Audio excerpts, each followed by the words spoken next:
Well hello everyone, this is a third video on cloze test.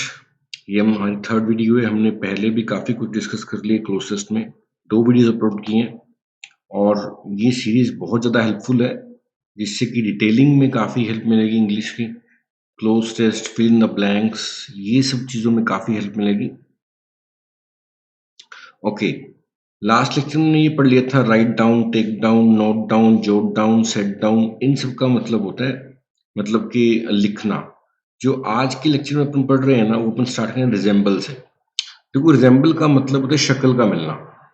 Resemble का मतलब क्या है? शक्ल का मिलना। और शक्ल के मिलने के लिए फ्रेजल वर्ब है टेक आफ्टर। ठीक है ना? जैसे मान लेते हैं कि ये कोई एक बार मैं ड्राइंग कर लूँ थोड़ी सी। मान लो कोई पेरेंट्स हैं, ठीक है ना, फादर है या मदर है, उनका आगे बेटा है या बेटी है। तो अब पेरेंट्स का माँ बाप की शक्ल मिलती है बच्चों के साथ। तो आपने ये कहना भी, मान लो आपका फ्रेंड है, आप बोलते हैं तेरी तो शक्ल तेरी मम्मी से मिलती है या तेरी शक्ल तेरे पापा से मिलती है।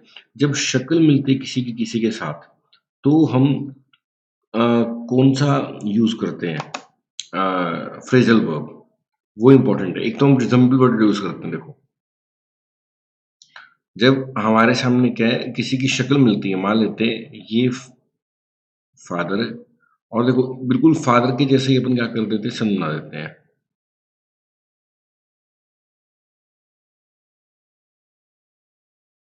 ये सन है, मान लेते हैं ये सन बना दिया। अब मैं ये ऐसे कह सकता हूँ कि फादर को सन की शक्ल मिलती है। तो अगर आपके सामने आए बात शक्ल मिलने की, मैच करने की, तो याद रखना, हम लिखते हैं टेक आफ्टर। क्या लिखते हैं? Take after. लेकिन you take after your dad, यानी कि आपकी शक्ल मिलती है आपके पिता, you take after your dad, यानी कि आपकी शक्ल, या फादर लिख देता हूँ मैं, आपकी शक्ल आपके फादर से मिलती है, इसका ये मतलब है। ओके, नेक्स्ट देखते हैं। नेक्स्ट जो में पॉइंट सीखना है, देखो, अगर आपके जो पैसेज है उसमें बात है फूड की एंड वाटर की, जब खाने की या पानी की कमी होती है, तो सबसे कॉमन वर्ड लिखा था स्कैरसिटी। स्कैरसिटी का मतलब कमी होता है। तो हमेशा कैसे लिखा जाता है? Scarcity of food and water, ऐसा लिखा जाता है। अब पॉल्यूशन से जुड़े वर्ड्स लिखते हैं, कुछ क्या है? देखो, स्मॉग आपको शायद हो सकता है लिखा मिले। देखो, धुंध और धुएं की कॉम्बिनेशन को क्या बोलते हैं? स्मॉग बोलते हैं। क्या बोलते हैं? स्मॉग। नेक्स्ट है पॉपुलेशन। देखो, काफी इंपॉर्टेंट वर्ड है स्काई स्क्रैपर्स। तो इसकी इमेज देखते हैं, स्काई स्क्रैपर्स क्या होते हैं। आप देखो, आप देखते हो बड़ी बड़ी गगनचुंबी इमारतें, तो यहाँ पे लिखा है skyscraper, meaning in Hindi गगनचुंबी इमारतें। देखो, बड़ी बड़ी बिल्डिंग्स को क्या बोलते हैं? स्काई स्क्रैपर्स बोलते हैं। तो जब आप बड़े शहरों की बात करते हो, बड़ी बड़ी बिल्डिंग्स की बात करते हो, पॉल्यूशन की बात, पॉपुलेशन की बात करते हो, तो आपको ये बड़ा कॉमन वर्ड मिलेगा, स्काई स्क्रैपर्स। इसकी स्पेलिंग भी इंपॉर्टेंट है स्काई स्क्रैपर के। एंड हो सकता है पॉपुलेशन वाले पैसेज में आपको ये वर्ड काम आए, sky scraper.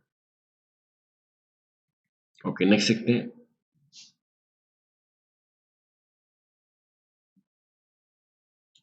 Densely populated area. देखो, पॉपुलेशन जब बहुत ज्यादा होती है तो हम लिखते हैं डेंसली पॉपुलेटेड एरिया। जैसे अगर मैं यहाँ पे लिखता हूँ डेंसली पॉपुलेटेड एरियाज, देखो इसका क्या मतलब है? जब पॉपुलेशन बहुत ज्यादा है तो हम क्या लिखते हैं? ये एरियाज क्या है? डेंसली पॉपुलेटेड है। ये एरिया क्या है? डेंसली, तो ये फ्रेज की तरह है, डेंसली पॉपुलेटेड एरिया ही लिखा जाता है। ओके, नेक्स्ट देखते हैं क्या है हमारे पास। इन अ बिड टू रिजॉल्व इम्पैस। देखो, ये एक फ्रेज है, ये ऐसे ही यूज किया जाता है। इम्पैस का मतलब होता है संकट कह सकते हो, या डेड लॉक कह सकते हो। जब सब कुछ रुका हुआ है तो उसको क्या बोलते हैं? Dead lock. उसको सॉल्व करना, उसको हल करना की कोशिश, उसके हल करने की कोशिश बोलते हैं इन अ बिड टू रिजॉल्व इम्पैस, ऐसे लिखा जाता है। पैनल हमेशा सेटअप किया जाता है, जैसे जजेस का ज्यूरी हो सकती है, कोई पैनल हो सकता है, उसको जब तैयार करते हैं, रेडी करते हैं, तो सेटअप वर्ड लिखा है। तो यहाँ पे Kejriwal tear off copies of farm laws, ये न्यूज में आया था, केजरीवाल ने जो फार्म लॉज है उसकी कॉपीज को फाड़ा। तो देखो, टीयर अप का मतलब फाड़ना होता है। कोई कागज की बात हो तो हम, या कोई चीज फाड़ने के लिए हम क्या लिखते हैं? टीयर अप बोलते हैं। Fundamental rights. देखो, आपको ये तो पता ही होगा, आप सब कैरी कर रहे हैं कि हमारे पास 6 फंडामेंटल राइट्स हैं और अगर हमारे फंडामेंटल राइट्स को कोई हर्ट करता है, अटैक करता है तो हम क्या बोलते तोड़ता है, हम क्या बोलते हैं इन्फ्रिंजमेंट ऑफ राइट्स है ये। इन्फ्रिंजमेंट ऑफ राइट्स का मतलब है हम एक तरह का अटैक कह सकते हैं, ठीक है ना? नेक्स्ट है पार्टीशन। देखो बहुत सारी पार्टीज हैं इंडिया के अंदर, बीजेपी पार्टी है, Congress party, and so many regional parties are there too, ठीक है ना? तो जो पार्टीशन क्या होता है, एक पार्टी का जो कार्यकर्ता होता है इज कॉल्ड पार्टीशन। उसकी पार्टीशन का मतलब है पार्टी का, पॉलिटिकल पार्टी का कार्यकर्ता क्या होता है, पार्टीशन होता है। टेक सेवी, देखो ये वर्ड्स आपको साथ साथ देखने को मिलेंगे। देखो टेक सेवी क्या होता है, जिसको टेक्नोलॉजी के लिए जो दीवाना है, जो पागल है, जो जो टेक्नोलॉजी के लिए क्या है, सारा दिन देखो ये अलग अलग गैजेट्स यूज करना, एप्स यूज करना, नई नई टेक्नोलॉजी को जानना, ठीक है ना? तो ये क्या है, टेक सेवी है, ठीक है ना? तो टेक सेवी साथ साथ लिखा जाता है, TEACH मीन्स टेक्नोलॉजी के लिए पागल, क्या बोलते हैं उसको, टेक सेवी है। ओके, नेक्स्ट देखते हैं state of the art technology. देखो ये बहुत आपको मिलेगा। स्टेट ऑफ आर्ट का मतलब होता है लेटेस्ट। बहुत बार आपको मिलेगा कि टेक्नोलॉजी वर्ड लिखा मिलेगा, इसके पहले आपको ब्लैंक दे देगा। तो देखना स्टेट ऑफ आर्ट का मतलब लेटेस्ट टेक्नोलॉजी होता है। तो या तो लिखा जाता है state of the art technology, state of art technology, यानी कि या आप लिख सकते हो लेटेस्ट टेक्नोलॉजी। तो टेक्नोलॉजी के साथ ये वर्ड बहुत चलता है, स्टेट ऑफ आर्ट या लेटेस्ट। ओके, ऑक्शन का मतलब होता है देखो बोली लगाना। जब कहीं पे बोली लगती होती है तो बोली लगाने वाला कौन, बिडर होता है, और बिड का मतलब होता है बोली, ठीक है ना? ऑक्शन का मतलब नीलामी होता है। ऑक्शन का मतलब क्या होता है, नीलामी। बिडर क्या होता है, जो बोली लगाने वाले हैं वो बिडर्स हैं, और बिड क्या होता है, बोली होता है। सीज फायर, देखो यहाँ पे ये कब यूज किया जाता है, जैसे दो कंट्रीज हैं उनके बीच में युद्ध चल रहा है, तो युद्ध को ठंडा करना इस सीज फायर। सीज का मतलब होता है बंद, फायर का मतलब होता है गोलियां, तो गोलियों को बंद करना, युद्ध को विराम लगाना होता है सीज फायर करना। तो ये वर्ड कहाँ पे लिखा जाता है, जब दो देशों के बीच में थोड़ा हॉट सिचुएशंस है, वॉर लाइक सिचुएशंस है, तो उस जगह पे उनको रोकने के लिए जो लगाते हैं, दैट इज सीज फायर। देखो जो बिल्स होते हैं वो पास होते हैं, ठीक है ना? रेजोल्यूशंस हैं या बिल्स हैं, वो क्या पास किए जाते हैं। जैसे पार्लियामेंट के अंदर सेशंस चलते हैं, पार्लियामेंट में क्या होता है, विंटर सेशन होता है, समर सेशन, ऐसे सेशन रहते हैं, तो उसमें बिल्स पास किए जाते हैं। तो ध्यान रखना रेजोल्यूशन या बिल क्या पास होते हैं। बोन फायर, बोन फायर तो आपको पता है जो कैंप फायर होती है, जैसे कई लोग मिलते हैं पहाड़ों पे जाके बैठते हैं, एंडेलिक बोन फायर है, बोन फायर उसके लिए लिखा गया। डाई ऑफ डिजीज हमने पढ़ रखा है, देखो ये बहुत बार आया है, अगर किसी की डेथ हो किसी बीमारी के कारण तो बीच में ऑफ लिखा जाता है, ठीक है ना? ये बहुत आया, जैसे हो सकता है पेपर में आया डाई डैश कैंसर। अगर किसी की डैश कैंसर से हो जाए तो क्या लिखेंगे, डाइड ऑफ कैंसर। अगर किसी की डैश मान लो कि कोरोना वायरस से हो जाए तो क्या लिखेंगे, he died of corona. So means बीमारी के कारण अगर मृत्यु हो तो क्या लिखते हैं, ऑफ। कर्व, कर्व देख लेंगे यहाँ पे क्यों लिखा हुआ है, प्रपोजल छोड़ देते हैं, कोई दिक्कत नहीं है। अर्थक्वेक, देखो अर्थक्वेक का मतलब क्या, भूकंप। भूकंप से जुड़े बहुत सारी वोकैब है जो आपको एग्जाम में देखने को मिलती है। सबसे पहले रिक्टर स्केल है, देखो जिस स्केल पे, ठीक है ना, भूकंप को नापा जाता है, उसको देखो यहाँ पे मैं दिखाता हूँ आपको, रिक्टर स्केल। देखो रिक्टर स्केल का मतलब है एक तरह से वो स्केल जिसपे भूकंप को चेक करते हैं कि कितना भूकंप आया है, that scale is called Richter scale, ठीक है ना? ये देखो ये इमेज दिखा रखी है रिक्टर स्केल की, ये ऊपर ग्राफ चल रहा है, तो रिक्टर स्केल है सारा का सारा, ठीक है ना? भूकंप का एक ऐसी देखो, जो भूकंप के लिए मोस्ट पॉपुलर वर्ड्स है सिस्म, SEISM। ये भूकंप को इंडिकेट करता है। सिस्मोलॉजी का मतलब कि भूकंप की स्टडी। सिस्मिक वेव्स, जो भूकंप आया तो जो वेव्स निकलती हैं जहाँ से भूकंप आया, उनको क्या बोलते हैं, सिस्मिक वेव्स हैं। एपिसेंटर, जहाँ से भूकंप की शुरुआत हुई, that point is called epicentre. और जो जैसे भूकंप आया, जैसे एपिसेंटर को देखते हैं, देख सकते हैं एपिसेंटर क्या है, एपिसेंटर ऑफ अर्थक्वेक। तो ये दिखा रखा है, जिसको कहीं पे भूकंप आया तो जहां से शुरुआत हुई नीचे प्लेट्स के खिसकने के कारण भूकंप आता है, तो जहां पे डिस्टरबेंस पैदा हुई दैट इज कॉल्ड एपिसेंटर, ठीक है ना? ये दिखा रखा है, एपिसेंटर दिखा रखा है, जहां पे हिट हुआ ऊपर एपिसेंटर, ये पृथ्वी पे एपिसेंटर दिखा रखा है ऊपर, ठीक है ना? तो ये एपिसेंटर जुड़ा हुआ वर्ड है, काफी इंपॉर्टेंट वर्ड है। देखो ये नीचे भूकंप का शुरुआत हुआ और ऊपर जहां पे हिट हुआ भूकंप वो एपिसेंटर है, ठीक है ना? इसी तरह से देखो आगे वर्ड देखते हैं अपन, एपिसेंटर से जुड़ा वर्ड डेब्रिस। अब जब भूकंप आता है तो क्या है, बहुत सारी बिल्डिंग्स गिर जाती हैं, इसको हम क्या बोलते हैं, मलबा बोलते हैं। क्या बोलते हैं, मलबा।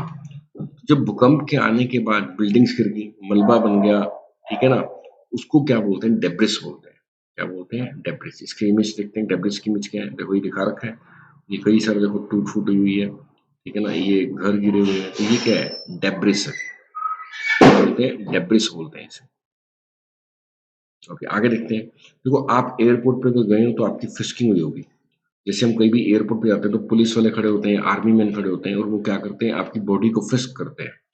फिस्क का मतलब होता है जांचना, जांचना कह सकते हो, चेक करना कह सकते हो, फ्रिस्क, ठीक है ना। जैसे आप ये देख सकते हो, फ्रिस्क एट एयरपोर्ट क्या रहते हैं आप, frisk eight airport. So let's see what this is. तो ये चेक कर रहे हैं, फ्रिस्किंग कर रहे हैं। तो जब आप कहीं पे एंटर करते हो, लाइक एयरपोर्ट पे जाते हो, तो वहां पे क्या है, फ्रिस्किंग होती है। वहां पर क्या है, फ्रिस्किंग वर्ड लिखा जाता है। और फिर लुक्रेटिव जॉब्स होती है। देखो जॉब्स, अगर आपको लगता है कि आपकी जॉब ऑफर आपके पास वो काफी अट्रैक्टिव है, लेकिन जैसे कि आपका 40 लाख का पैकेज लग गया, ये एक बड़ी लुक्रेटिव जॉब है। लुक्रेटिव का मतलब होता है बड़ी आकर्षक, जिसको आप मना नहीं कर सकते। देखो जॉब लुक्रेटिव होती है, सैलरी हैंडसम होती है। अगर आपकी काफी अच्छी सैलरी है, क्या बोलोगे, मीन्स आपकी हैंडसम सैलरी बोली जाएगी। तो ये कुछ वर्ड्स हैं जो कोरोना वायरस में जुड़े हैं हमारे साथ। आइसोलेशन, क्वारंटाइन का एक ही मतलब होता है, जब किसी को अलग कर देते हैं, ठीक है ना, कि तो ये जैसे कोरोना का टाइम है, तो जब किसी को अलग कर दिया, हमने आइसोलेट कर दिया, क्वारंटाइन कर दिया, यानी कि अलग करना। पेंडेमिक एंड एपिडेमिक, देखो जब कोई बीमारी काफी बड़े लेवल पे फैलती है, उसको क्या बोलते हैं, पेंडेमिक बोलते हैं। जैसे कोरोना वायरस क्या है, देखो अगर देखो पूरी पृथ्वी दिखा रखी है, तो कोरोना वायरस पेंडेमिक क्या है, पूरी पृथ्वी पे फैला हुआ वायरस। अगर कोई बीमारी पूरी पृथ्वी पे या बड़े एरिया में फैलती है, इट्स कॉल्ड पेंडेमिक या एपिडेमिक। और लिमिटेड एरिया में है तो उसको क्या बोलते हैं, एंडेमिक बोलते हैं। क्या बोलते हैं, एंडेमिक बोलते हैं।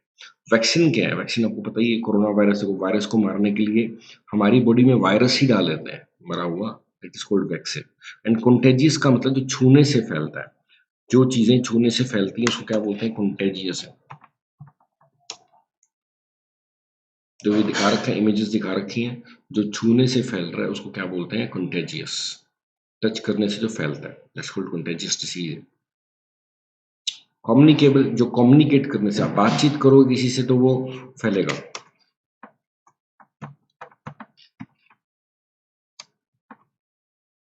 अब देखो कम्युनिकेबल डिजीज, तो आप बात कर रहे हो तो वो फैलता है, तो क्या है, वो कम्युनिकेबल है।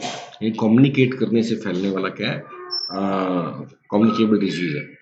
वे आउट का मतलब क्या होता है, रास्ता होता है। जैसे मान लो कोई भी प्रॉब्लम है तो उसका वे आउट क्या है, देखो प्रॉब्लम तो है, तो प्रॉब्लम का सॉल्यूशन होता है, प्रॉब्लम का सॉल्यूशन होता है। सॉल्यूशन को हम वे आउट भी बोल सकते हैं, यानी कि बाहर निकलने का रास्ता। वे आउट का मतलब क्या होता है, बाहर निकलने का रास्ता, वे आउट होता है। ओके, लॉकडाउन आपको पता ही है, रोल आउट। देखो रोल आउट करने का मतलब क्या होता है, जैसे रेड कारपेट क्या होता है, रोल आउट किए जाते हैं, ठीक है ना, ऐसी सॉल्यूशंस भी रोल आउट किए जाते हैं, अपनी बात को भी रोल आउट किया जाता है। रोल आउट का मतलब है सामने रखना, सामने फैला देना, दिस इज रोल आउट। जैसे एग्जांपल देखते हैं, जैसे क्या कारपेट के लिए निकालने के लिए भी रोल आउट लिखा जाता है।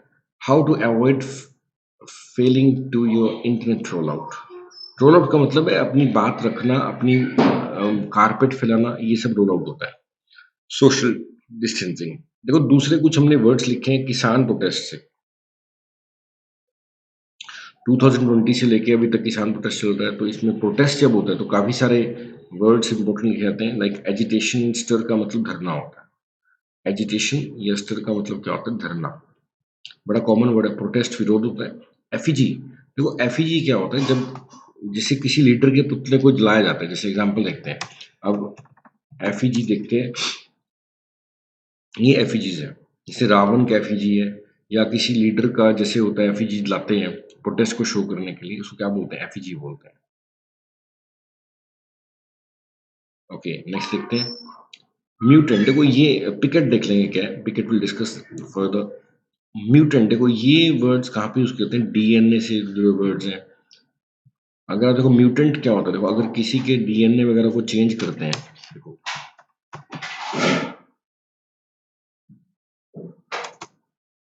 म्यूटेंट का मतलब क्या है। Okay, net is a bit slow. Let's go through.